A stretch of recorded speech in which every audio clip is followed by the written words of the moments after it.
If I took you from broken Bohemia to breaking Bohemia, would you be thrilled? Well, today's video will teach you to build a charismatic criminal that's not only sexy, but also very skilled.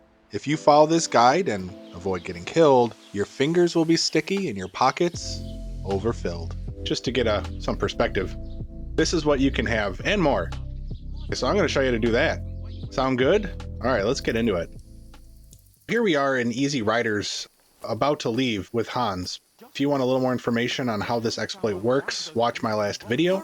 You're going to run forward, jump onto this rock, hit pause, and notice that you can no longer save. Even if you get schnapps, you won't save, and please don't use a bathhouse because you will be stuck in an infinite loading screen and you'll have to reboot your game. Our next stop, we want to go down to where we started, here in front of this fence. What the exploit did was remove all the enemies between there and here that were pursuing you before, and also removed all the invisible barriers. So you are now free to roam the open world. What we're going to do is use the Nomad Camp to power level our thievery, and I'll also get you a few starting supplies. Now there are 3 factions here. The first group, this is all nomads. Faction number 2 are our old friend the Cuman, and the last faction, and where we are going to be doing most of our work today, will be here on the west end of the camp. They are the bandits. There are 3 of them. If you didn't take thievery as one of your starting skills, you're starting here at level 15 thievery with this Henry. When you wake up at Brzena's house after Terrible Fall, each and every one of your skills goes down by 10. It is not a reset, it is a reduction. So any leveling we do here on thievery does carry over after Terrible Fall. Step 1 is to clear the pockets of these 3 bandits. You will notice that we do not have a knockout option on this guy. We have no perks, stealth kill and takedown. They don't work. You can't actually use them. That's not going to be a problem for us. We can work around it, but the only perks we're going to have access to are hidden perks that we earn along the way. One thing that's important to know is that when you steal from one faction, the other faction doesn't recognize those things as stolen to them. So if you're wearing stolen gear from the bandits and they see you, they'll know it's theirs, but you can wear gear from one faction over at the other camps, okay? There we are. What we want to do next is visit our neighbors, the Cuman. Any Cuman will do, we just need a key to access the chest in this tent here.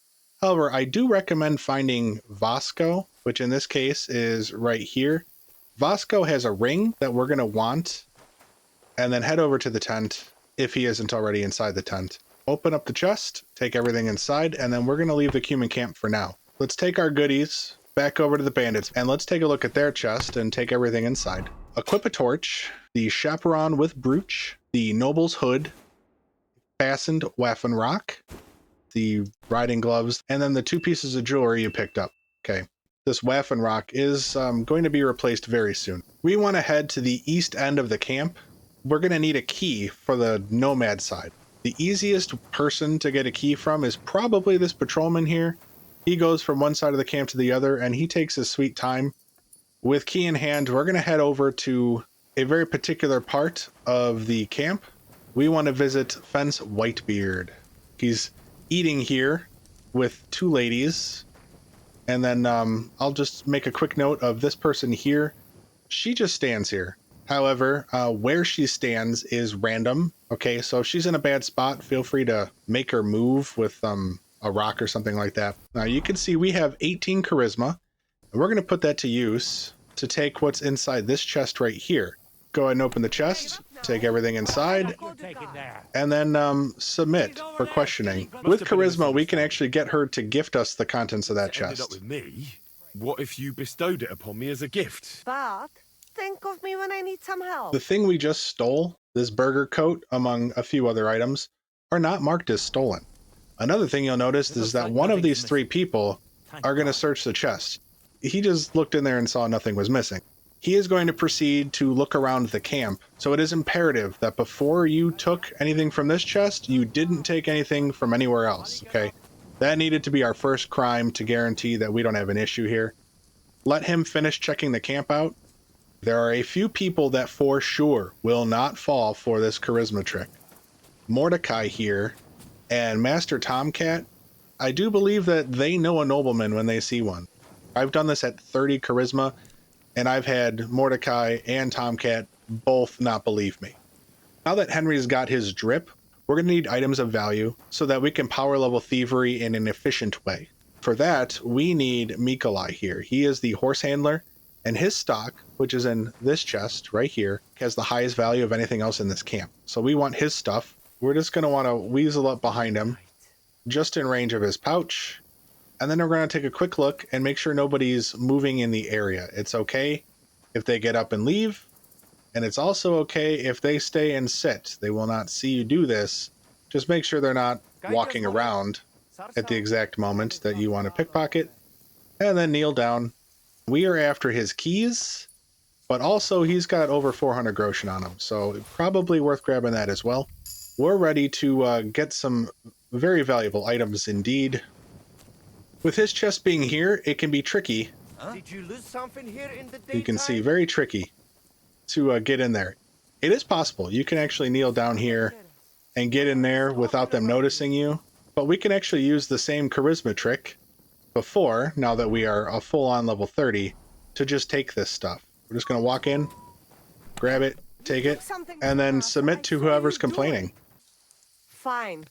Take it as a gift. But think of me when I need some help. So there you are. We were just gifted his entire stock from her because of our charisma. Somebody will go and patrol the chests. We now have everything we need to power level our thievery in a very fast and efficient way. So let's go back to our bandit friends and open their chest, put everything in except for what you're wearing, and then go back and the armor tab. You're going to want to grab 8 items, 4 Lavari saddles and 4 Moglin saddles. These are the ones we are going to use to power level our thievery, and then I will give you all you need to know to get out with everything that you decide to steal tonight. Stand in front of the campfire and drop all 8 of these saddles and just have them pick it up for us. That's just going to be running into them one by one and then leaving the area. Run up here towards this food pot. You'll see they'll quickly lose interest. They're going to go ahead and pick up all 8 of those saddles for us, and then they're going to go back to sleep. It's mine now. Once they're asleep, we can come back to the camp and we can get to work. XP gains with pickpocketing work very similarly, if not identically, to how they work in the first game. The higher the value of item, the higher the XP, but also you get the most XP with 1 item taken at a time. And there we go. We've reclaimed our 8 saddles, and you just have to do it again. Dump all 8 and do your little run and leave the area. So the process is that simple, but we're not going to be able to get to level 30 without incident. All right. Eventually, their what I call aggro will build up, and they will eventually catch you. Use your charisma. I apologize. He'll give in.